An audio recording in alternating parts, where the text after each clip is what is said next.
Bonjour à tous, bienvenue sur la chaîne YouTube Mécanique Sportive, c'est Nicolas. Aujourd'hui, je vous essaye enfin la nouvelle Dacia Spring que voici. Elle était restylée, on peut le voir, hein.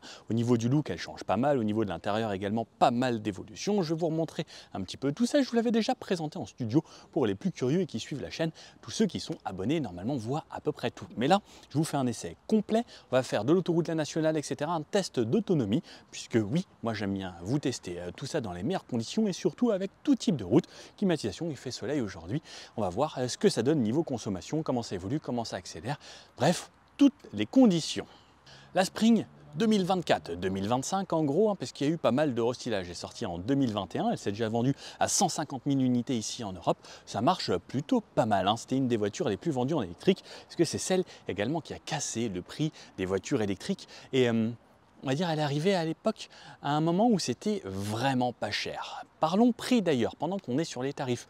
Elle sera disponible en seulement 2 finitions avec une seule motorisation pour chez nous en France, parce que 80% des clients prenaient la version 65 chevaux, donc ils ont dit on va faire que de la version 65, on va arrêter la version 45, mais dans d'autres pays d'Europe, eh bien il reste toujours les versions 45 chevaux, que je déconseillais un petit peu parce que c'était vraiment très mou et on ne pouvait pas faire grand chose avec, alors que celle-ci, la 65, eh bien au final au quotidien, c'est quand même le top, on peut faire de tout, on ira même sur l'autoroute, vous allez voir, parce que maintenant elle va à 130 km/h alors que l'ancienne n'y arrivait même pas. Et ouais, c'est quand même mieux. Donc 65 chevaux en version Expression où elle commencera à 18 900 € ou en version Extrême comme je vous présente aujourd'hui à 19 900 €. Au niveau de la batterie, c'est une batterie de 26,8 kWh qu'on retrouve sur cette voiture qui annonce une autonomie de 225 km en WLTP. On verra ce que ça va donner. Moi, j'ai fait vraiment beaucoup. J'irai de 100% à 11% de batterie en faisant de l'autoroute, etc.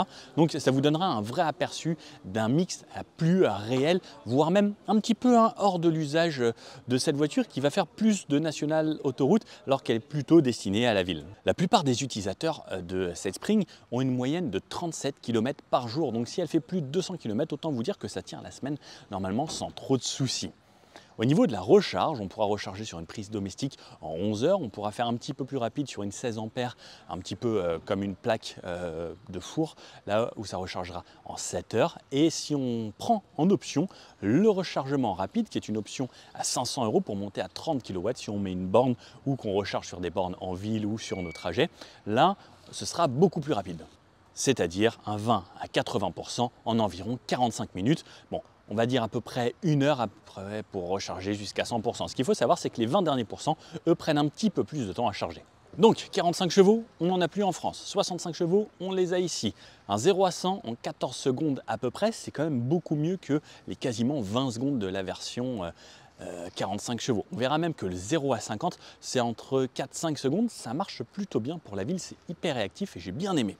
On parlait de recharge également, on a le V2L, donc ça veut dire qu'on peut brancher ici un adaptateur qui va pouvoir nous permettre de récupérer l'énergie de la batterie comme un gros power bank, où on va pouvoir brancher une prise domestique, on va pouvoir brancher un micro-ondes, une sono, des enceintes, ce que vous voulez. En fait, même si vous n'avez plus de courant dans votre maison, vous pourrez brancher directement votre voiture qui alimentera ensuite pas mal de choses. Ça, je trouve ça vraiment pratique. On en parle de plus en plus, les panneaux solaires, les power banks, etc.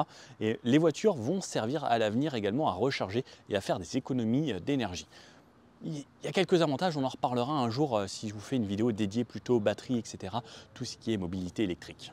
Cette voiture, elle a pris 3 cm par rapport à l'ancienne, elle fait seulement 3,70 m tout de même, ce qui reste un gabarit relativement contenu, 1,77 m de large, donc moi je mesure 1,80 m, donc elle est bien plus petite que moi, et 1,52 m de haut. Et le gros avantage de cette voiture, c'est sa légèreté.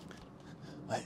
Ça pèse moins de 1000 kg, 984 kg seulement, c'est 6 kg de plus que la précédente génération, alors qu'il y a beaucoup plus d'aides, puisqu'avec GSR2, qui est la nouvelle norme, on doit avoir des caméras ici pour les freinages d'urgence, le maintien dans les lignes, on doit avoir la lecture des panneaux, donc il y a pas mal de nouvelles choses qui demandent plus de technologie, également des écrans à l'intérieur, vous allez voir, vraie révolution, et c'est quand même beaucoup mieux. On aura un coffre assez généreux, 308 litres, elle existera même dans certains pays en version cargo, ça veut dire en 2 places. En France, vous pourrez l'avoir pour les professionnels avec une adaptation qui enlèvera les sièges avec un bac en plastique. Vous pouvez déjà la commander, mais elle arrivera en concession à partir de la rentrée, donc en septembre, et à ce moment-là, vous pourrez la recevoir si vous l'avez déjà précommandée.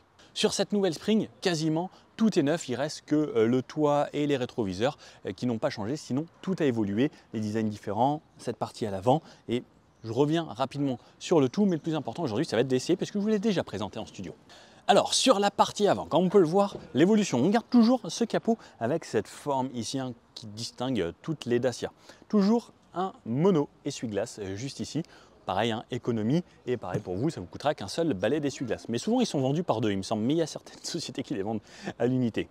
Une seule buse également. Ici, c'est pas rien, petite économie, ça, plus ça, plus ça, plus ça permet d'avoir des voitures à peu près accessibles. Même si de nos jours, hein, il y a quand même quelques autres marques hein, qui proposent des voitures électriques accessibles et avec une très très faible différence de prix comparé à celles-ci qui peuvent être un petit peu mieux que je vous ai présenté déjà sur la chaîne. N'hésitez pas à mettre dans les commentaires si vous voyez de quel modèle je parle. Peinture plutôt jolie. D'ailleurs, elle existe avec ce nouveau rouge brique et également le beige safari, qui sont les deux nouvelles couleurs qui sortent avec cette voiture. Je trouve que ça lui va bien, même avec le côté bronze des versions extrêmes. Je trouve que le bronze, ils ont réussi à le faire matcher avec un petit peu toutes les couleurs.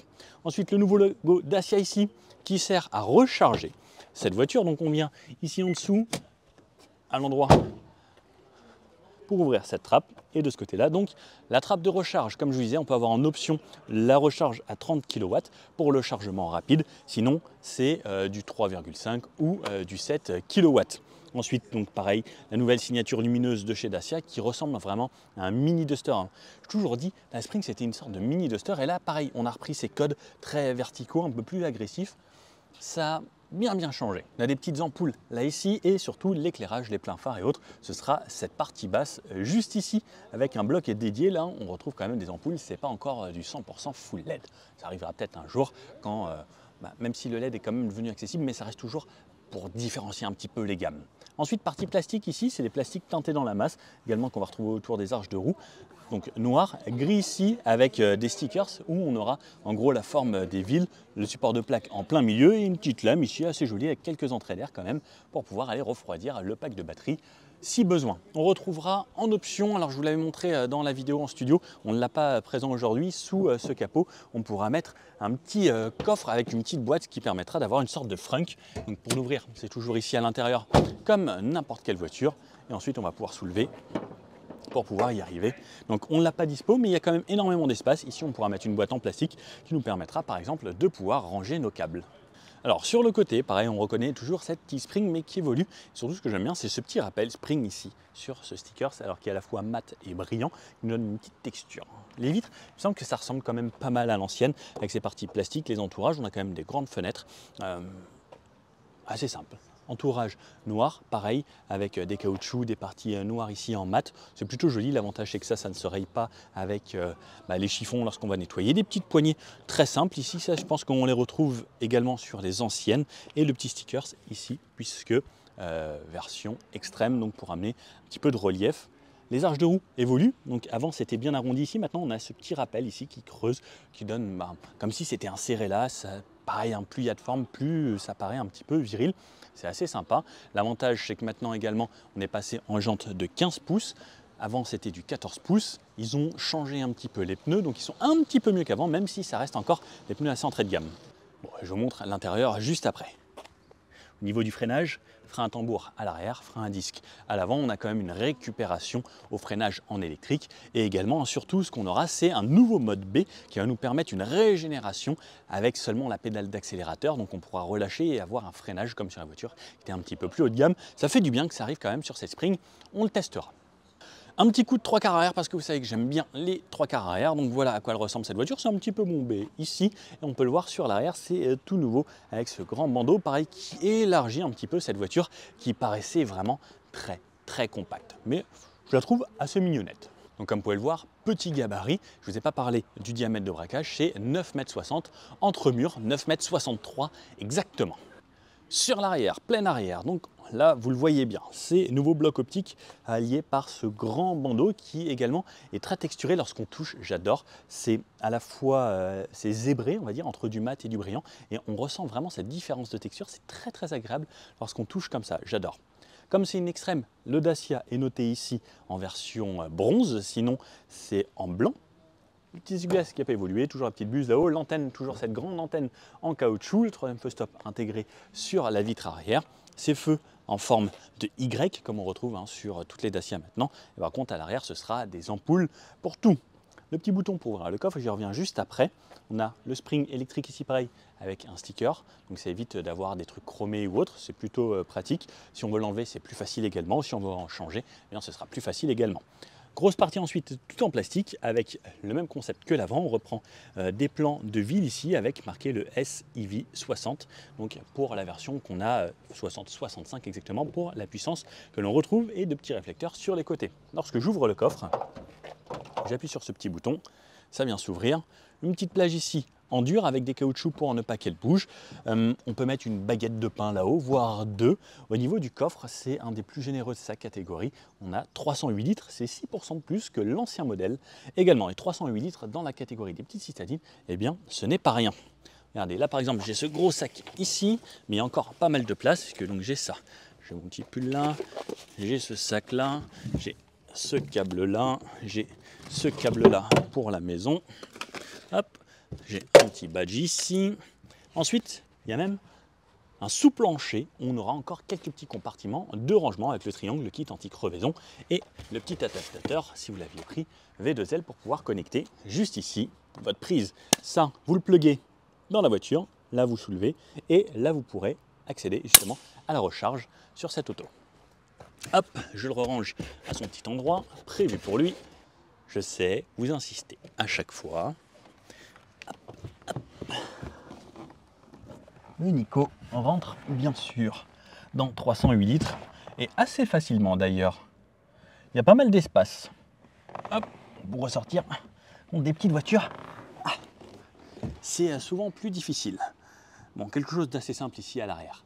Allez, on passe aux places arrière où il n'y a que 2 places. Bah oui, parce que c'est une version 4 places la Spring. Et d'ailleurs, cette banquette se rabat en une seule partie. Alors, au niveau des places arrière de cette voiture, puisque c'est une 4 places, le siège avant est réglé pour moi. Alors, pour venir m'insérer, quand on est grand, bah, il faut quand même se contorsionner un petit peu.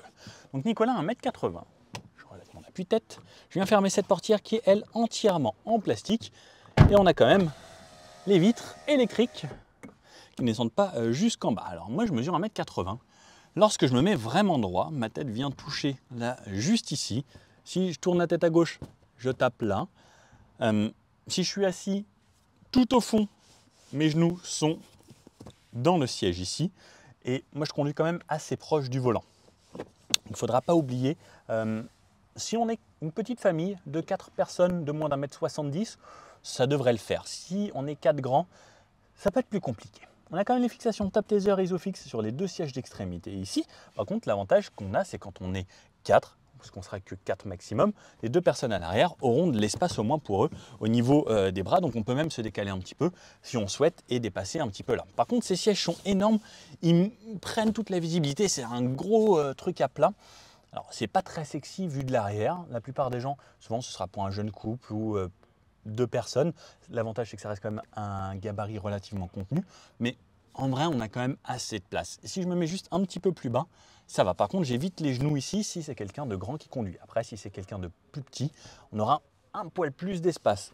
La place du milieu, je ne vais pas la tester puisque c'est les versions forcément 4 places et pas homologuées du tout en 5 places. Donc attention, n'emmenez pas une 5e personne juste ici puisqu'il n'y a pas de ceinture également. Après, c'est assez creusé ici. En vrai, on n'est pas si mal que ça. Et comme je dis, de toute façon, ce n'est pas une voiture faite pour faire des heures et des heures de route à traverser la France. Donc, pour dépanner en ville ou aller voir des amis à 50-60 km, normalement, ce ne sera pas trop dérangeant. Alors, le petit tour de cette Spring, comme d'habitude, parce que j'aime bien. Là, le côté. Petite voiture, on peut le voir, elle rentre sous ce Porsche. Juste ici, qui pourrait faire un petit car park sympa. J'aime bien, franchement, elle a pas mal évolué sans changer de gabarit et on voit à quel point le design ça peut compter. Allez, je vous emmène à l'avant directement, découvrir tout ce qui change. Alors, hop, alors, je vais couper les phares, voilà.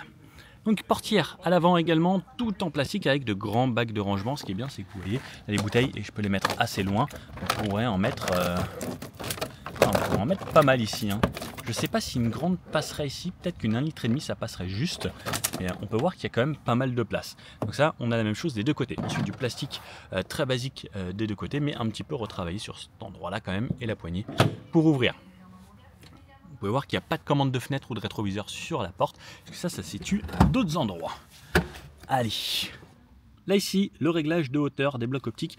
Donc ça, c'est juste une tringle qui est montée directement jusqu'au bloc optique. Donc c'est vraiment manuel et c'est mécanique en gros pour régler la hauteur du phare à gauche pour l'éclairage. Plus bas, on retrouve l'ouverture de la trappe avant, l'ouverture du capot avant pour accéder au frein si vous avez pris l'option, qui coûtera entre 150 et 200 €. Double pédale, très simple sur le côté, et des tapis ici sur cette version extrême, donc en caoutchouc avec ces logos que l'on retrouve également sur ce seuil de porte juste ici. Le réglage des rétroviseurs est situé à cet endroit-là. Buse d'aération ici ronde à cet endroit-là et au centre, ça ressemble à ce qu'on a sur le Duster. Également avec ces nouveaux Y et pareil cette touche de verre que l'on retrouve à plusieurs endroits sur la voiture. Vous pouvez le voir, 100% digital et ça ce sera sur toutes les versions. Donc cette version extrême, des petits rappels en bronze ici, le nouveau volant de cette Spring. Donc on peut voir que c'est beaucoup plus sympa qu'avant, ça ressemble plus vraiment à un Duster et même l'intérieur fait très Duster parce que c'est exactement le même écran ici et le même écran juste là. Le logo ici, sur les côtés, les aides à conduite avec limiteur ou régulateur, lecture des panneaux juste ici et de ce côté-là, ce sera faire défiler les informations qu'il y a là-bas. On pourra avoir plusieurs compteurs de cette façon avec des informations juste ici. Voilà, comme ça, comme ça, comme ça. Ça, c'est les infos sur le côté ou les compteurs qui ressembleront à ça, à ça, à ça. Et on peut voir à chaque fois, donc on a 3 compteurs différents avec 3 barres qui vont monter ou descendre selon ce qu'on souhaite. Et je trouve ça plutôt sympa, ça personnalise quand même un petit peu votre voiture.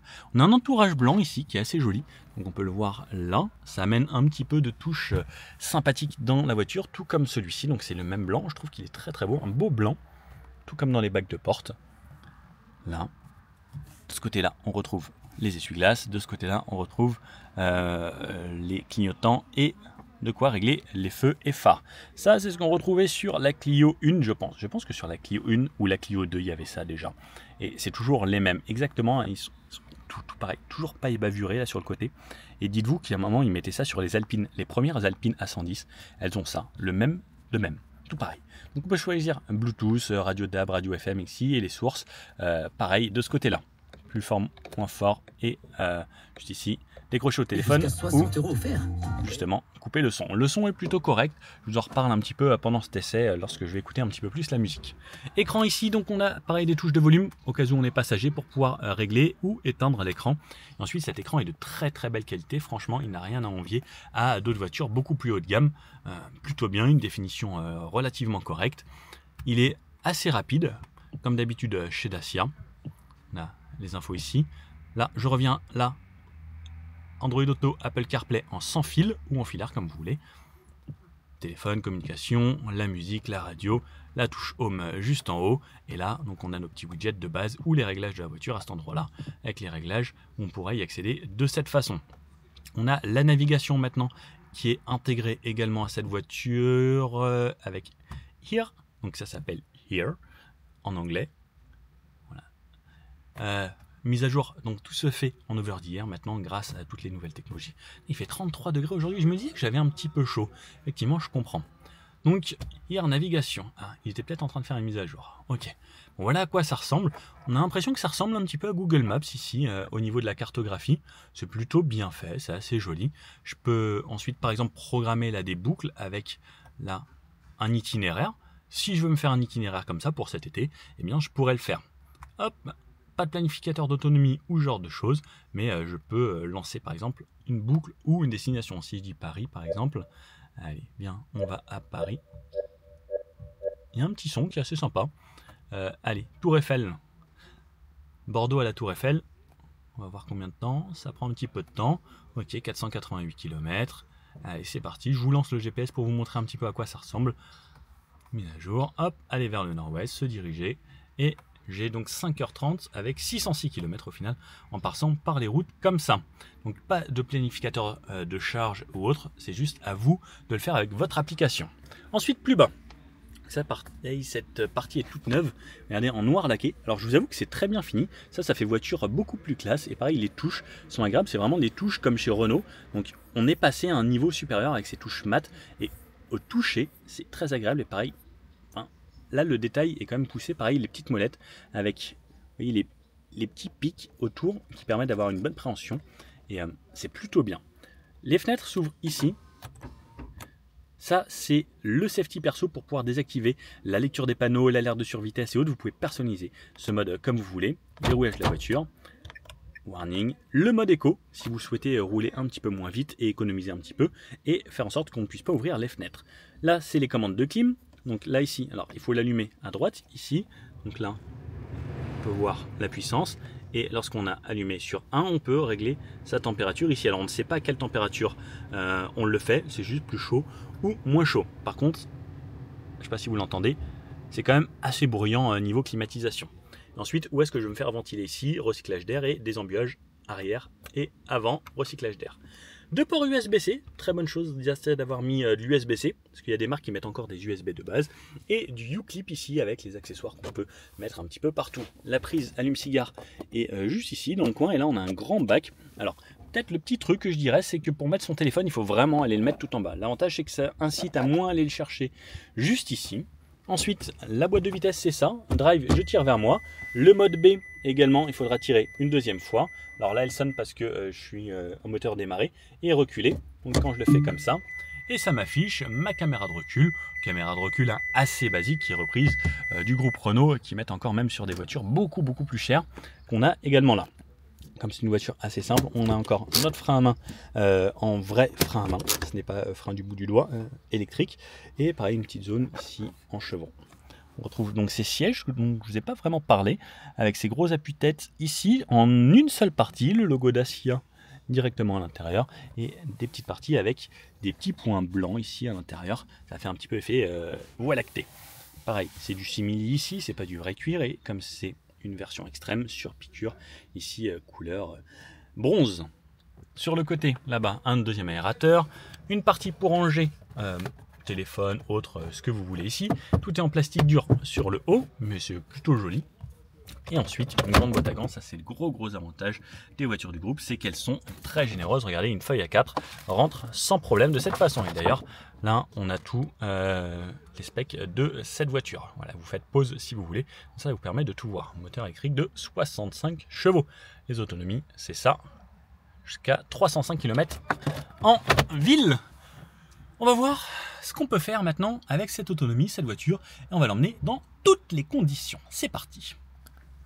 Alors, c'est parti à bord de cette nouvelle Dacia Spring. Moi, j'aime bien cette ambiance là, ces couleurs. C'est quand même bien mieux qu'avant. Pour ceux qui se rappellent, j'avais essayé la toute première. On avait vu la voiture, on s'était dit, qu'est-ce que c'est que ce truc? Là, ils ont quand même fait beaucoup d'efforts. L'intérieur est beaucoup plus moderne, c'est stylé. Vraiment un petit peu comme toutes les nouvelles Dacia. Démarrage, pied sur le frein, on tourne. J'appuie à fond. La clim se démarre. Et le truc qui est très bizarre, alors c'est comme c'est une voiture très légère, on a une petite caisse de résonance un petit peu partout à l'intérieur, et la climatisation vibre et fait un bruit comme si j'avais démarré un moteur thermique. C'est assez perturbant, parce que j'ai beau accélérer, ça va pas faire c'est vraiment le bruit de la climatisation qui fait que j'ai l'impression vraiment d'avoir démarré une voiture. Et si je coupe, pour couper la clim, voilà, juste le fait de couper le compresseur de clim, ça va justement baisser un petit peu tout ce bruit-là. Dès que je rallume, voilà. Si j'ai que la ventilation, ça va, ça fait juste le bruit d'un ventilateur. Par contre, le compresseur de clim, il donne l'impression d'avoir démarré une voiture. Je vais vous mettre comme ça pour que ce soit bien. Voilà, génial, parfait. Bon, on va commencer en drive. On a toujours le frein à main. Et dès que je relâche le frein à main, la voiture avance. Ça veut dire que dès que je relâche ma pédale de frein, hop, je m'arrête, je relâche, ça part. Donc ça, c'est la petite chose à savoir avec cette voiture. J'ai également le CarPlay, l'Android Auto sans fil sur ces versions. Donc on a quand même pris un vrai step comparé au premier Dacia Spring. Là, on est dans un environnement beaucoup plus moderne avec toutes les technologies qui vont bien. Petite chose également, c'est que maintenant, il y a le mode B. Hop. Le bruit là, c'est que les portes se sont verrouillées parce que je roulais. Le mode B qui lui ralentit la voiture. Donc pas à basse vitesse parce qu'on a toujours cette façon de rouler. Et par contre, dès qu'on dépasse les 15 km/h, ensuite la voiture revient se mettre aux alentours des 10 km/h. Et ensuite, elle se laisse rouler comme ça. niveau accélération. Oula, ça a renversé les bouteilles carrément. 65 chevaux. On a une accélération de 0 à 50 qui est franchement très correcte. Par contre, on verra de 0 à 100, c'est environ 14 secondes. Là, c'est beaucoup plus long. Alors par contre, je vais peut-être me calmer un petit peu sur la clim. Je vais laisser au minimum. Donc moi, je suis parti là pour un bon trajet. Normalement, j'avais mis le CarPlay ici. iPhone de Nicolas. On va relancer le CarPlay. Alors pourquoi il s'est coupé? Là, c'est bon. Voilà, moi je vais faire de l'autoroute et tout comme d'habitude. Allez, on va partir par là. Donc, pour la ville, pour les petites sections. Ah, ça commence à 110 ici direct? Ah bah d'accord. Bon bah ce qui est top, c'est que ça me permet de vous faire un 0 à 100 tout de suite. Je vais repasser en D. Vous êtes prêts? Allez, pied dedans. Donc là, ça part bien. 15, 27, 40, 50, 60, 65, 70, 80. Oh, ça monte bien en vrai, 100. En vrai, c'est pas déconnant. Elle marche bien cette petite voiture. Parce que je me rappelle avoir essayé la version 45 chevaux. Et ben là, je vous avoue que même pour aller à 110, c'est largement suffisant. Je suis assez bluffé. Je m'attendais pas du tout à ça. Et le 0 à 50, franchement, ça accélère super bien. J'ai essayé une petite Picanto là hier. Et ben, je préfère la Dacia Spring, et clairement. En plus, c'est le même prix. J'ai pas pensé à vous dire ça du tout sur la vidéo de la Kia Picanto. En fait, une Picanto, c'est le même prix que ça. Alors, l'avantage de la Picanto, c'est que vous allez pouvoir aller beaucoup plus loin parce que c'est une voiture thermique. Mais l'accélération, là, est bien mieux en vrai. Et même à 80, ça relance bien parce que c'est une voiture qui fait 65 chevaux, mais seulement 980 kg. Donc, au final, les relances sont pas déconnantes. Alors ce qui est top, c'est que la voiture là est chargée à 100%, elle m'indique 210 km d'autonomie. Elle me dit si je fais que de la ville, j'arriverai à 225 km, si je fais que de l'autoroute, j'arriverai à 100 km. Donc je ne sais pas si j'ai remis à zéro mes consos. Tiens, je vais remettre à zéro mes consos tout de suite. Hop, on revient là. Comme ça on va repartir à zéro d'ici. Voilà, ça, et vous me connaissez, distance. Voilà, c'est bon, j'ai tout remis à zéro. Impeccable. Alors, comme les bacs sont tout en plastique, il se peut que justement les bouteilles à l'intérieur bougent un peu. On a un rond-point ici. Allez, on va se faire le petit test rond-point là tout de suite. Alors, dans les sièges, il n'y a absolument aucun maintien latéral. Donc, il va falloir bien se tenir au volant parce que sinon, vous allez vite décoller. Ouais. Et comme il n'y a pas de repose-pied à gauche, on peut même pas se caler bien dans le siège. Donc, on sent que c'est pas une voiture qui est faite pour aller vite dans les virages. Et si on va un petit peu plus vite, il y a un petit peu de monde là ici. Il n'y avait personne tout à l'heure, incroyable. Et là d'un coup il y a vraiment beaucoup de monde. Et donc dès que je mets un peu de rythme, ouais, ça s'ouvre un peu. Ça s'ouvre même pas mal.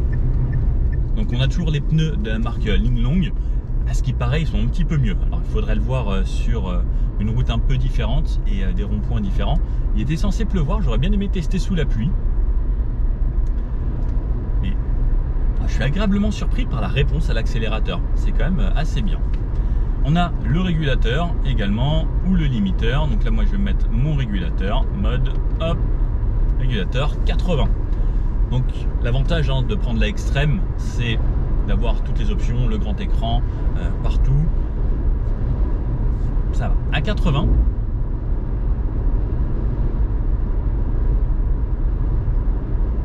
on sent que c'est une petite voiture légère.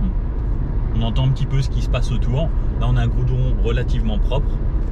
Bon, c'est une voiture simple et en vrai, c'est plutôt agréable à 80. Pour les petites routes de campagne et autres, ce sera l'idéal. Et c'est également dans ces conditions, sur les petites routes à 80, on va pouvoir faire quasiment le maximum de l'autonomie. Puisque 80 km/h, c'est un peu, entre 70 et 80, c'est un petit peu le top du top pour l'électrique. C'est là où ça ne consomme pas trop, mais on roule quand même assez vite. Et je vois là par exemple ma consommation qui baisse assez. Je dois être aux alentours de... je suis à 10 kWh au 100 km à peu près à 80 sur une zone plane. Donc 10, c'est quand même vraiment hyper intéressant. Et c'est une batterie de 26. Donc si vous faites le calcul, 10 et 10 ça ferait 200. Plus pour aller jusqu'à 26, ça ferait quasiment 260 km d'autonomie. Si on restait à 80 comme ça. Parce que là je passe à 11, c'est léger à remonter. On va redescendre un petit peu sur une légère descente. Donc Pour les gens qui sont à la campagne, ce genre de petite voiture, c'est l'idéal. Vous pouvez recharger à la maison facilement, vous pouvez la brancher juste sur une prise de base. Ça met 11 heures à charger sur une prise standard. Bah, il y a quand même des avantages à cette petite Dacia Spring. Je la trouve juste un petit peu chère quand on voit la concurrence de ce qui arrive et ce qui est arrivé. Parce que pour moi, elle mériterait d'être moins chère quand même, parce qu'elle a vraiment une toute petite batterie. Donc ça reste quand même très bien placé. Quand elle est arrivée, c'était la voiture électrique la moins chère du marché. Là, il y a des concurrents qui se mettent à peu près au même prix. Et est-ce qu'on passe à l'électrique ou est-ce qu'on garde quand même une voiture thermique? Parce que des voitures thermiques, il en reste quand même des plus accessibles. Et avant de faire les 3, 4, 5, 6 000 euros de différence d'essence, il faut quand même faire pas mal de kilomètres. Donc, est-ce qu'on souhaite cette contrainte ou pas? C'est à vous de choisir. Mais le côté électrique, c'est vrai que bah, c'est un avantage. C'est pas de pollution. C'est un côté assez réactif. Et clairement, dans les voitures vraiment pas chères, il n'y a pas grand-chose sauf... En ce moment, en fait, j'ai fait plein de trucs qui valaient 20 000 euros. J'ai fait la MG3 Plus, hybride plus, et ça vaut 19 900 euros. Et c'est une hybride. Et ça consomme pas beaucoup. Et ça vaut 19 000 euros. Donc est-ce que ça vaut le coup pas de passer à ça, alors qu'on a des hybrides qui consomment très peu maintenant, et pas si cher que ça. Et comme c'est une voiture chinoise, l'autre aussi. Ah, les choix sont difficiles en ce moment. Mais là, on a une 100% électrique qui a ce petit côté réactif, etc., qui est franchement plutôt pas mal. Il y a beaucoup de choses, hein. Le choix est difficile en ce moment. Je sais pas pour vous, mais quand on me demande de recommander une voiture actuellement, bah, il y a tellement de choix. Il y a beaucoup de prix qui sont similaires. Autant les SUV et tout ça, c'est devenu extrêmement cher. Autant les petites voitures, elles sont toutes à peu près dans la même gamme de prix. Il y a la Dacia Sandero, vraiment pas cher. Mais l'électrique, c'est l'avantage, c'est que bah, les stationnements sont moins chers en ville. C'est une petite voiture, par exemple pour Paris, parce que maintenant ils veulent taxer les grosses voitures. Ah, il y a plein de choses à prendre en compte maintenant. Sinon, il y a ça. GT3 RS. Ça, c'est beau. Alors, lorsqu'on arrive en ville, à plus basse vitesse, c'est très calme, le côté électrique. En mode D, on a quand même un freinage régénératif. Dodane, ouais, on sent que c'est une voiture légère, donc la suspension n'est pas forcément très molle. Ouh là là, le gros Dodane non homologué là. Oh là là là là là. Oh la taille du truc, toi. Et la suspension est plutôt confort. Là, j'adore. Petit rond-point, on va pouvoir tester le diamètre de braquage. Hop, je tourne à fond. Et j'ai la roue arrière qui reste sur le rond-point quasiment tout le temps.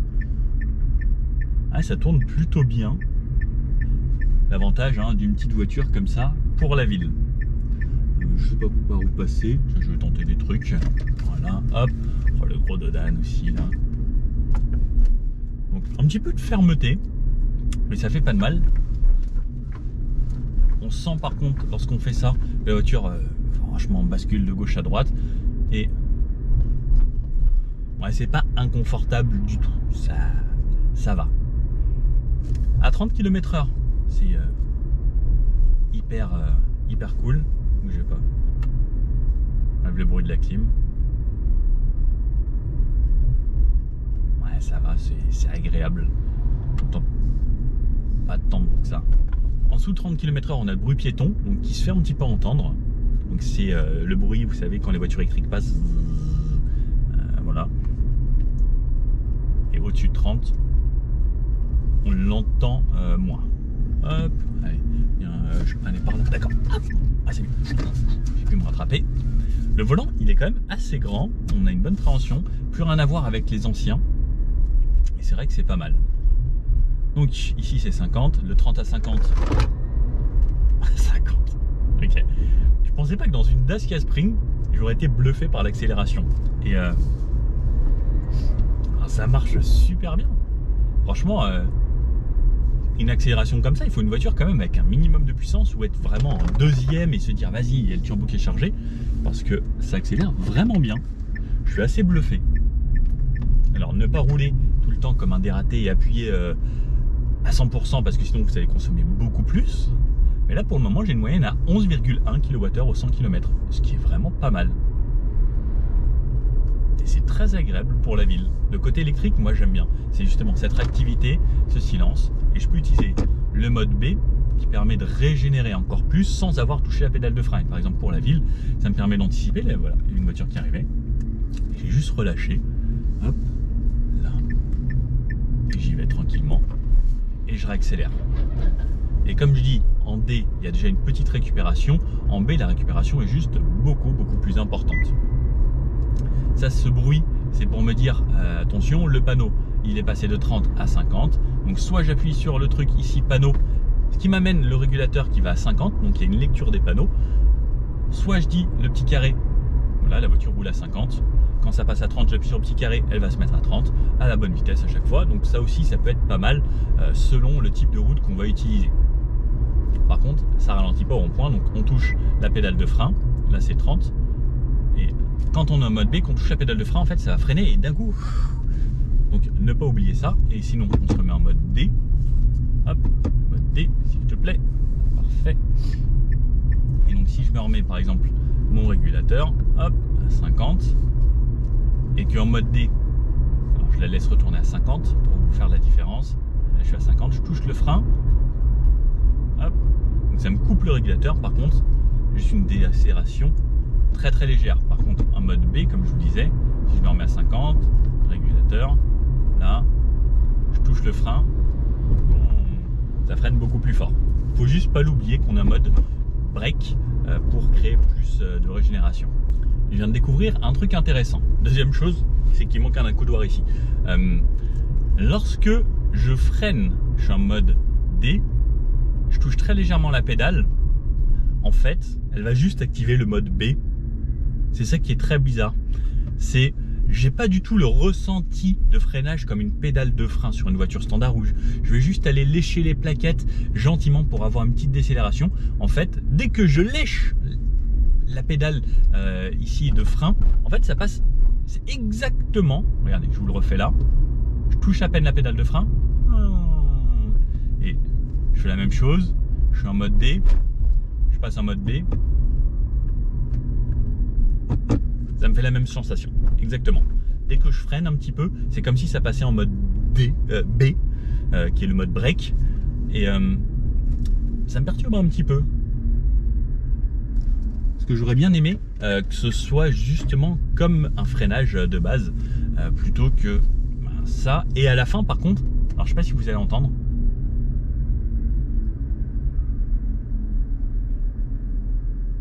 Là sur la fin, on entend que les plaquettes touchent quand même. Donc, ça c'est le petit truc à savoir. Alors c'est pas une voiture premium, hein, mais je pense pas que les autres voitures fassent ça. Et ça m'est jamais arrivé. Souvent il y a une courbe de décélération qui est plus comme ça, que là ça fait... hop. Donc c'est un petit peu spécial. C'est pour ça que j'aime bien tout vous dire, tout ce que je ressens, et je pense que c'est pour ça que vous suivez la chaîne aussi, c'est pour ce petit ressenti, ces petits trucs que les autres ne vous diront pas, parce que je pense que vous l'aurez vu dans aucune autre vidéo, c'est à mon avis. Il n'y a pas grand monde qui analyse autant que ça les voitures, c'est pour ça que je vous fais des vidéos aussi longues, pour essayer de vous donner vraiment tout type de conditions avec une voiture, ou vraiment le ressenti poussé au maximum. Allez, on va aller s'insérer sur du plus rapide ici, faire de l'autoroute. Donc l'avantage, je disais, c'est que c'est 65 chevaux, eh bien il pousse relativement bien. Donc là c'est 90 ici et je suis déjà à 90, alors que je suis parti que j'étais à 25-30 quoi. Donc c'est agréable, ces 65 chevaux lorsque je suis tout seul dans la voiture. 80, ça on l'a déjà fait, on va se faire le petit bout 90. Pour doubler, ce qui est bien, c'est qu'on sent même à haute vitesse que la voiture est assez légère. Hop, là je viens ici, j'appuie sur le petit bouton, comme ça se met à 90 à la bonne vitesse. Entre 80 et 90, il n'y a pas de réelle différence.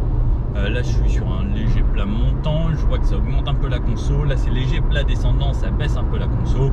Mais là 90, j'ai l'impression d'être entre 12 et 15 à peu près. À 90 km/h, on a légèrement des bruits du vent, mais ça reste plutôt contenu. Il y a une voiture devant qui pollue sa maman, un vieux diesel là, oh là là là là. Oh là là là, quelle horreur. Ça fume, je sais pas si vous ne voyez pas vous. Là-bas là. Ah là là là là. Ça par contre je suis pour faire en sorte qu'on essaye d'assainir un petit peu tout ça parce que la voiture là elle crache de la fumée noire. Mais noire. Et c'est vrai que là quand je suis en élec, je suis content de voir ça. Bon, le monsieur derrière moi il a l'air pressé, je vais le laisser passer, il veut rouler plus vite. En 90 c'est aussi agréable, on entend un petit peu les gens qui passent sur le côté mais ça reste relativement correct. Allez, on passe ici sur une zone à 110, pied dedans, je réaccélère, 100, 110. Donc même pour aller jusqu'à 110, comme on l'a vu tout à l'heure, hein, ça réaccélère franchement bien. Comparé à la 45 chevaux, moi je trouve que c'est pas un mal qu'ils aient arrêté la 45 chevaux au final. Donc là je suis à 100, j'arrive déjà à 110. Donc c'est vraiment bien. Niveau accélération, clairement, j'ai pas besoin de plus. Et moi personnellement, ma voiture à moi, elle accélère pas si fort, de 100 à 110 ou même de 90 à 110. Donc je trouve ça plutôt bien. Régulateur 110. Ce qu'il faut savoir par contre, c'est que lorsque vous allez rouler à 110, vous allez consommer beaucoup plus. Et si vous faites de l'autoroute à 130, vous allez consommer beaucoup plus. Donc même l'idéal, si vous faites de l'autoroute, il ne faut pas être pressé et se dire je vais rouler à 130 tout le temps. Mettez-vous à 110, ce sera parfait. On va se faire un petit bout de vitesse max parce qu'il me semble que cette voiture est bridée à 125 km/h si je ne dis pas de bêtises. On va se faire justement la vitesse max dès que j'ai un petit bout d'autoroute. À 110, on a légèrement un petit peu plus de bruit du vent qu'à 90, mais ça reste relativement raisonnable. Un peu de bruit de roulement qui remonte. Au niveau de la musique, j'ai écouté pas mal de musique entre temps avant d'arriver ici. La musique elle est correcte, mais il n'y a quasiment pas de basse. Ce qu'il faut se dire, c'est qu'on a un son correct. Voilà. Et pourtant, je passe avec le CarPlay, donc voilà, c'est correct. Donc jusqu'à là, j'ai une moyenne à 11,5. Il me reste 180 km d'autonomie et j'ai réalisé déjà 31 km. Donc là, on va passer à 130. Je vais juste passer les gens qui sont un petit peu plus rapides. Allez, je réaccélère ici, parce que devant ça se libère un petit peu aussi. Donc dès que j'augmente, passer 110, là on commence à avoir un petit peu plus de bruit du vent. Là j'arrive à 120. Je laisse passer la dernière personne. Là je commence à entendre un petit peu plus les bruits de roulement, bruit du vent. 126, 127, 130. 130. Et ça il me semblait qu'avant c'était limité à 125. Donc là je suis à 130. Pied plancher, alors ce qui est bien c'est que ça me sert de régulateur lorsque je suis à 130. Par contre là niveau consommation je suis beaucoup plus haut. Alors là je suis en légère montée, je suis à 25 kWh au 100. Donc ce qui est annoncé hein, de base c'est 100 km sur autoroute à 130 km/h. Donc comme quoi ce serait vrai parce que c'est une batterie de 26 et là je suis environ à 25. Là ça redescend un petit peu plus à plat, 23-24. Là je suis retour 25-26. Donc comme quoi à 130 km/h, les 100 km avec 100% de batterie. N'oubliez pas, à chaque fois l'indication c'est l'indication jusqu'à 0% de batterie. On va rarement à 0%. Mais même à 130, et ben, au final, si j'ai un petit bout d'autoroute à faire 15-20 km, et ben, je me poserai peut-être pas trop la question. Parce qu'au final, là ça va, ça roule bien. C'est plaisant. Et je peux même me mettre mon régulateur. Est-ce qu'elle régule? Ouais, elle régule à 130. Parfait. Ce qu'elle ne faisait pas avant. Un petit peu de bruit du vent, comme je vous dis. Les bruits de roulement, c'est correct. Ce qui est assez marrant, c'est que les bruits de roulement me donnent l'impression que j'ai un moteur à l'avant. Comme c'est une caisse qui est vraiment légère, qui est très fine, en fait, ça remonte plus d'informations niveau sonore qu'une voiture beaucoup plus insonorisée avec beaucoup plus de mousse. Et comme on a du plastique partout, bah, ça fait remonter un petit peu plus les bruits. J'aime bien cette petite voiture. Alors par contre, ouais, en doublant les camions, on sent un petit peu, comme c'est une voiture très légère. Pareil, lorsqu'il y a du vent, ça va se déporter un petit peu plus, il faut le savoir. Mais là, même en montée, elle reste à 130. Bah, pas mal, hein. La Picanto en montée, lorsque j'étais en 5ème, elle redescendait. Là, elle serait pas restée à 130 par exemple. Donc, franchement, cette nouvelle Spring, pas mal. Après, 130, voilà. De toute façon, vous n'allez pas le faire longtemps parce que vous allez vite épuiser la batterie. Il faut mettre un peu de musique parce que ça souffle un petit peu quand même. Bon allez, je continue mon petit périple. Je vais voir, je vais essayer d'épuiser la batterie en essayant quand même de garder de quoi rentrer parce que ce serait bien. Mais au moins arriver à 50%, ce serait assez intéressant. Pour le moment, j'en suis à 80% et j'ai réalisé 37 km. Alors, je joue un petit jeu dangereux là. Je suis en direction d'Angoulême, mais je dois retourner vers Bordeaux là-bas. J'en suis à 75 km. Il me reste 55% de batterie et 97 km d'autonomie. Et ma destination se trouve à 84 km d'autonomie. Là, je viens de parcourir 40 km à 110 non-stop sur la N10 ici. Ça roule très très bien. Bordeaux-Angoulême en tout cas, nickel. Je vais pas aller jusqu'au bout parce que sinon je n'aurais plus assez de batterie pour rentrer. Mais donc là j'ai une moyenne à 15,2, ce qui reste plutôt correct, hein, sachant que j'ai fait beaucoup de 110, un bout de 130 et un petit peu de ville au début et des petites routes de campagne. Donc je trouve que c'est plutôt pas mal. Je vais prendre la sortie et faire demi-tour parce que j'aimerais bien quand même pouvoir rentrer pour pouvoir faire la présentation. Parce que ce que vous avez vu au début, vous, ça va être maintenant après, une fois que je connais la voiture. C'est toujours plus intéressant de le faire comme ça. Et donc là, il me reste 54% et 95 km. En sachant que la voiture prend en considération le fait que là, j'ai roulé beaucoup à 110 et un petit peu à 130 au début, quelques kilomètres. Et également, donc là, c'est plus de 40 km à 110. Donc, on peut quand même faire de la route avec cette Spring. Ne partez pas de Paris pour aller à Angoulême, parce que ça risque d'être un petit peu plus compliqué. La charge n'est pas forcément très rapide, donc vous allez mettre un petit peu de temps. Sauf si vous êtes vraiment absolument pas pressé. Est-ce que je tire un petit peu la prochaine sortie ou pas? Pour me mettre un défi genre un petit peu plus. Ouais, allez. Allez, il me reste 94, là 82. Entering speed enforcement zone. D'accord, merci Waze pour cette petite précision. Attention, attention, le suspense. Parce que je sais pas si vous avez vu ma dernière vidéo, je me suis rajouté 40 km en faisant ça. Ouais, ça va, 89 et il me reste 93. Ouais, allez, j'aime bien, je suis joueur. Bon, 50% pile poil de batterie. Combien j'ai réalisé de kilomètres moi? J'ai réalisé 82 km. Donc ça voudrait dire 160 km réels avec 100% de batterie dans ces conditions. Ce que je vais faire par contre maintenant, pour voir la différence, c'est rouler à 90 sur les 80 derniers kilomètres. Alors par contre, là je suis au régulateur adaptatif, enfin pas adaptatif, au régulateur, je suis en descente. Il y a un effet très bizarre. J'ai jamais connu ça sur une autre voiture.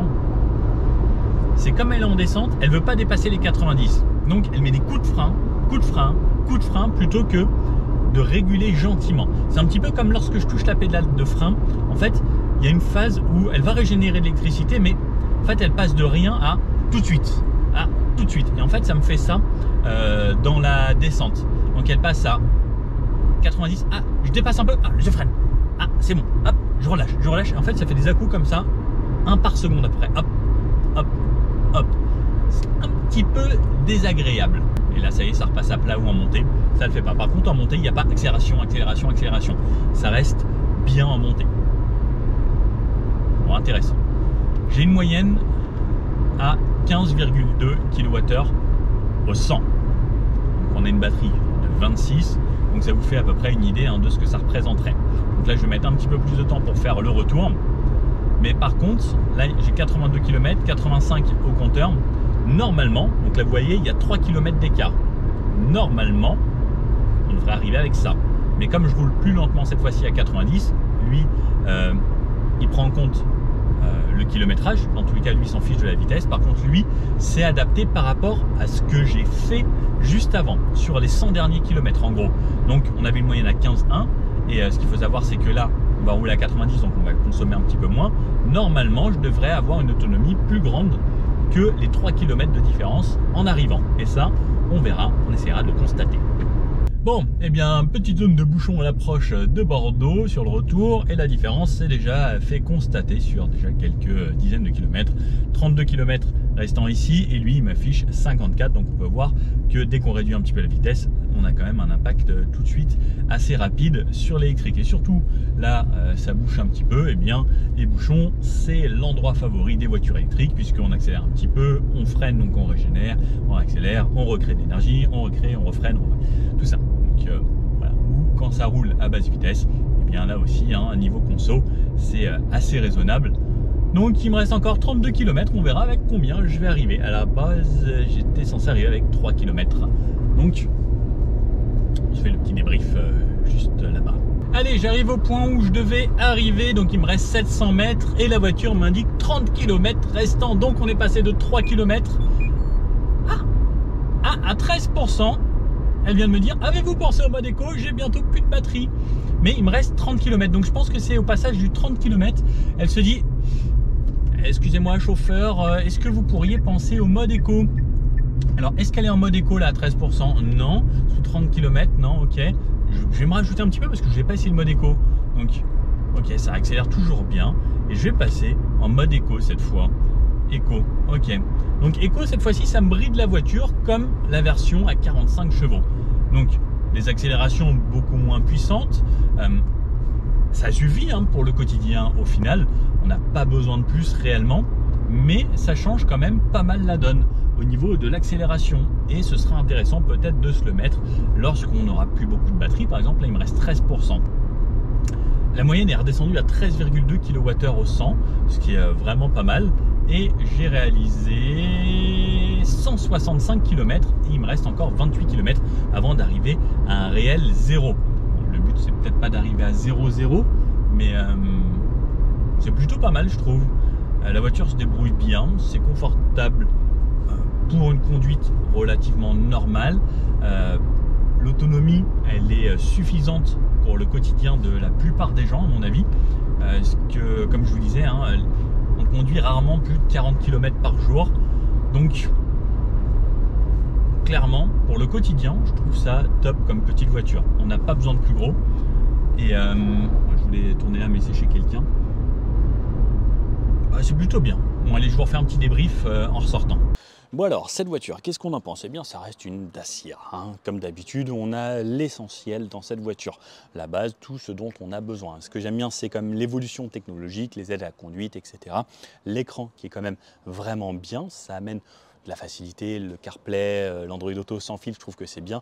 Personnellement, moi, j'utilise toujours Google Maps ou Waze, très peu l'infodivertissement de la voiture. C'est une bonne auto, ça reste correct. Alors, au niveau du tarif, maintenant, il y a des concurrents qui sont quand même arrivés pour rentrer dans ce segment et assez agressif niveau positionnement tarifaire. Ça reste quand même une des voitures les moins chères en électrique.